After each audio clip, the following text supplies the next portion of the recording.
Hello and welcome, everybody. It is Mark. So glad you joined us at the Weekday Wagers. What a action-packed. What a great weekend we're coming off of. And we are so excited to jump into this week. It's Monday. There's no doldrums here on a Monday, especially coming off the weekend that we had last weekend. If you watch Weekend Wagers on Friday at 2 o'clock Eastern, you know that we had a hell of a weekend. And part of that was simply because of this guy. Between Robbie Hockey and myself, we were having to kill it. I know DG's on vacation this week. After the weekend, I think he needs a little time off to kind of recoup and figure out where things are at for him. I know he's going to come back strong, but yeah, it was a tough one. Robbie, how the hell you doing on this Monday, bud? I mean, you just said it. I'm doing great. No slander to DG because I know how the gambling gods like to stick it to you if you make fun of somebody else. So we're just going to go with that. DG will come back strong. No worries there. We've all been there. But no, it's definitely not a mundane Monday. That's for sure. Listen, if there's anybody who understands how fickle this business can be, it's this guy sitting right here. But I don't want to relive.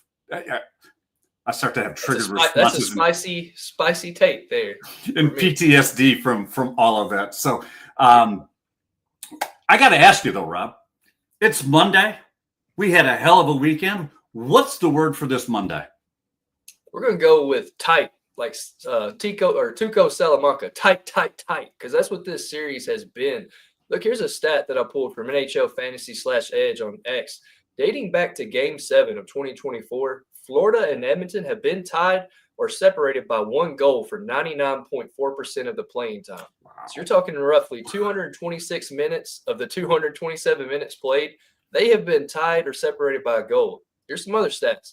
Florida's been up by 2 for 1 minute and 17 seconds. Florida's been up by 1 for 92 minutes and 57 seconds. The game has been tied for right around 105 minutes, and Edmonton's been up by 1 for right around 27 minutes. This is all going back to Game 7 of last year.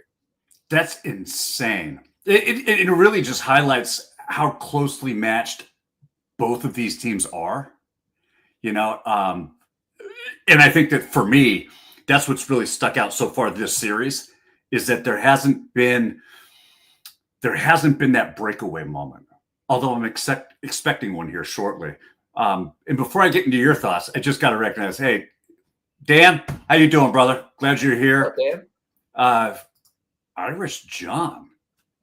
Thank you, Irish John. Yeah, we had a nice one. And of course,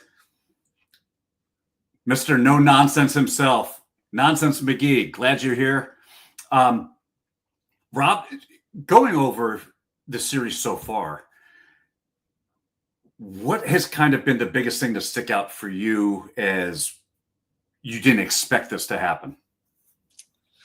I would say the amount of goals, but I kind of thought we would see some goals in Edmonton because of how they shoot. And I know coach is on that over, and a lot of guys are not on the over, but I don't know, man. It seems like one of those series where you have to expect the unexpected. I don't think coming to Florida is going to be that much of a difference for Edmonton, honestly.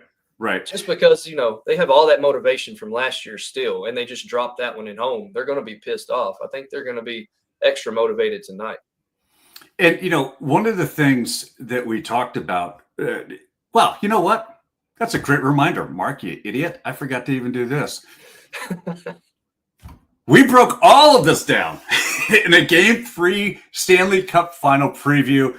Robbie, myself, covered the last 2 games that occurred in Edmonton, taking a look at this Game 3, looking at some edges, some trends, and, some player props, some goalie props, kind of breaking everything down. Head on over. I shouldn't say head on over. You're already on Coaching Company. Scroll through Coaching Company. You'll find the Stanley Cup preview. And why it's important, you kind of caught a glimpse of it as I changed to this scene. But this is how we've done so far in this series. And there is nothing wrong with green check marks at all. Rob, if you could just kind of sum up, what are the things now that you expect to see now that the series has switched to Florida without giving too much away that we've already discussed on the show? What are your thoughts on the series moving to Miami? Yeah, we talked about how it may be kind of a clog starting this game. This game may not be your 4-3 first period or 3-3 first period. It may be a little lower scoring. Big Bob's at home always does pretty well. But again, like I said, they're so even. Both teams are just so even. It's hard to give either one really an edge, especially after those stats I just gave you at the beginning of the show. It doesn't matter where they play either. It doesn't seem to matter. So just going to see if, like you said, anybody can break away tonight and kind of show some dominance in this series. Yeah, and I'm really expecting, to that point, I'm kind of expecting Florida to be the first team to really put the clamps down and impose their will against this Oilers team. Are they going to stop McDavid? No. McDavid is McDavid, and they call him McJesus for a reason. But they can contain the other elements of that Oilers team. And that's what I'm kind of expecting tonight to happen. But you know what? Head on over, check out that Game 3 preview. But Rob, what play are you on for tonight?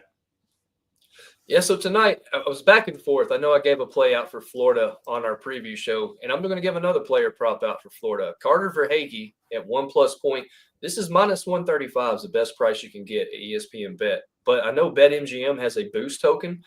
Depending on what you want to use it on, I actually used that token on Carter Verhaeghe, brought that prop down to -117.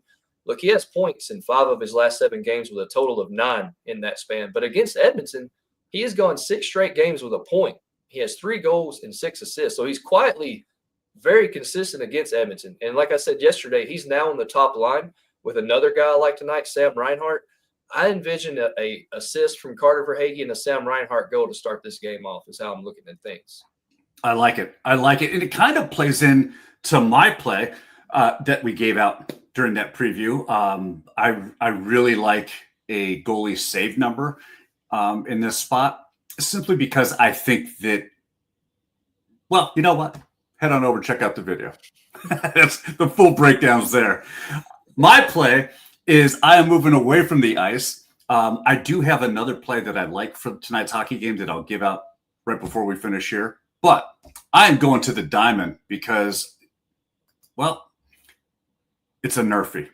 I'm all over it. And at -122 with only 2 teams, we don't have to play 3 teams to get to a playable number. I love this spot. And I'm taking the Braves and the Dodgers to no run first inning, combine them both together for -122. Let's start with the early matchup in Milwaukee. We're going to get Aaron Savall, who's going to get the start for the Brewers. His overall numbers, nothing really jumps out and be like, this guy's the guy. But his first inning command has been absolutely solid. He's got a first inning whip under 1, and he faces an Atlanta team that scored a first inning run yesterday for the first time in 7 games. I think the under gets back on track with Atlanta. Savall is a much better pitcher than they faced yesterday, where they gave up a walk, a single, and then an infielder's choice, which scored the run eventually. So I just love this spot for Atlanta to be held quiet in the first. Our second part of this is we're going to target an LA Dodgers team who, look, the lineup, without question, is one of the most dangerous in all of baseball. Arguably the best lineup ever historically put together. However, lately, they can't do anything, especially in the first period. Padres will have Nick Pivetta on the mound. He's been locked in lately. He's got a first inning whip, sits around 1.08. And the Dodgers, as I said, have been held scoreless in 5 of their last 6 games. This one's also being played in Petco Park in San Diego, which is a pitcher-friendly park. I love this. You get 2 veteran arms, 2 offenses that are trending cold, and we got a playable number, -122. I love this spot. Speaking of loving spots, it's that part of it. It's that time, Rob. It's that time of the show. We get to play this. I love this portion, the Daily Dinger. If you have a favorite home run hitter, drop it in the chat. We'd love to hear it. Our board right now is Shohei Ohtani at +200, O'Neal Cruz at +330, Marcell Ozuna at +450, the Vlad at 480, and Ketel Marte at +550. I'm going to ask you, Rob, who do you like off this, or are you going off the board, and why? I'm staying on the board, and hopefully we both cash. Hopefully he doesn't hit this in the first inning. But give me Shohei Ohtani at plus 200. Look, man, he's gone 4 of 13 against Nick Pivetta. He has 2 home runs against Nick Pivetta. Now, we're in 2023, so it's been a minute. But Shohei is on a 6-game no home run streak. This is the longest streak he's been on, going all the way back to this time last year. I think the closest was around 4 games. So if there's anybody who's due for a home run tonight, it's Shohei Ohtani. So I hope we catch this in maybe the 3rd or the 4th. You know what? I hope so too. I really hope it's closer to the 4th. I'm actually going to go with a Toronto Blue Jay, Vladimir Guerrero Jr., plus 480. I love the spot for him. He's facing Andre Palante. He's had 3 at-bats, 1 hit. 1 hit was a bomb. Guess where that happened? In St. Louis. So he likes this pitcher. He likes the ballpark. It's a hitter-friendly ballpark. I love this spot for Vlad to get us at plus 480. Anybody else that you like tonight? Because look, if there's anybody who has been hot with home run props, home run picks, it has been you. I refer to you all the time as the prop guru. Who else do you like? There's another guy, and he watches the show. I'm not sure if he's watching now, but our boy Taj, he called a couple of home runs last week. Once when me and DG were on the show, and on the Weekend Wagers show, he called one. He likes Brent Rooker tonight. And Brent let everybody down this weekend and didn't come through like he usually does on Saturday and Sunday. So maybe look at Brent Rooker. They're playing the Angels. I think there's going to be a lot of runs scored in that one. I like Brent Rooker. I like Logan O'Hoppe, Taylor Ward. There's a lot of guys in that one that I would target.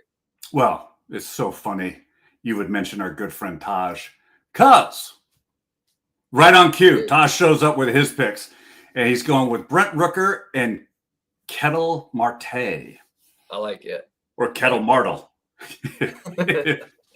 If you know, you know. Love those picks. You know, Rooker is one of those guys, every time that I back him, it's like he disappears for the next 3 or 4 days. And I just don't know it. You know, I like Vlad. I trust Vlad. We'll go with that one. But before we wrap up, because these shows are typically around the 15-minute mark, before we wrap up, Rob, I got to ask you,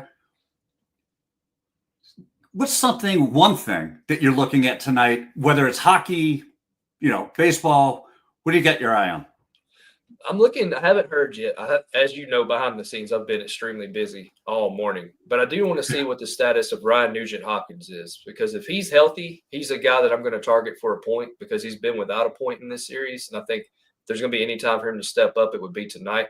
So really looking to see what the status of Ryan Nugent-Hopkins is. So later on in the day, once I finally can sit down and do some more research, that's a guy I'm going to look at tonight. If he's healthy and he's playing, I'll probably sprinkle. His point prop was around minus 125 yesterday. And that was even with the injury news. So they still had props listed. I think that's a great price for Ryan, who was going off in that Dallas series. Excellent. I said that I had another hockey play, and I absolutely do. I am taking the under 6.5 in this game. I know 80% of the public is on the over going. I think that is a trend that stops in Florida. Florida at home is a different Florida, different beast altogether.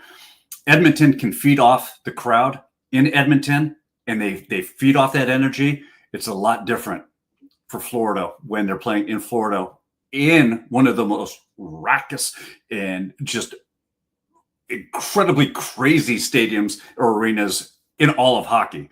So give me the under here. I'm also watching the WNBA. I don't know if you're following the Golden State Valkyries, Rob, the way that I have been as of late, but they just came off an outright win in Las Vegas against the Aces. One of the better teams in the WNBA with Aja Wilson as their center.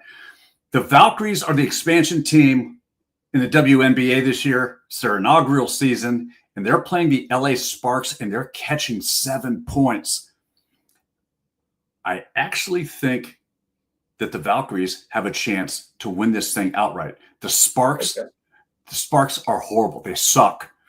Their only wins have been against Dallas, against the Valkyries in the season opener, and the Chicago Sky, who are just as awful. So the Sparks have beaten the teams that they should have beaten, and they've lost to the teams that have just been mediocre and above. This is a different Golden State team that will be facing LA at plus 240 for them to win outright. I might be at a little sprinkle on that one as well. But look, hey, you gave out a plus 240. So before we end it, Sam Reinhart, I think, scores a goal tonight. You can get that at plus 200 or greater odds. So, yeah, go ahead. I can't let you outdo me. I got to throw one in there. So, Sam Reinhart, anytime goal. Not to be outdone. And I'm glad Taj is with me on this one. I agree, Taj. I think this one's going to be a real tight defensive battle. Like I said, Florida is just different at Florida. But that's going to do it for us. Rob and I will be back here tomorrow. DG's on vacation this week. He's out in Colorado. I hope that he's having a great time and spending some time with his family and recharging. But we will be back here live tomorrow, 2 o'clock Eastern, right here on Coaching Company. Until then, enjoy the rest of your day. Be kind to one another, and let's cash these tickets. We'll see you.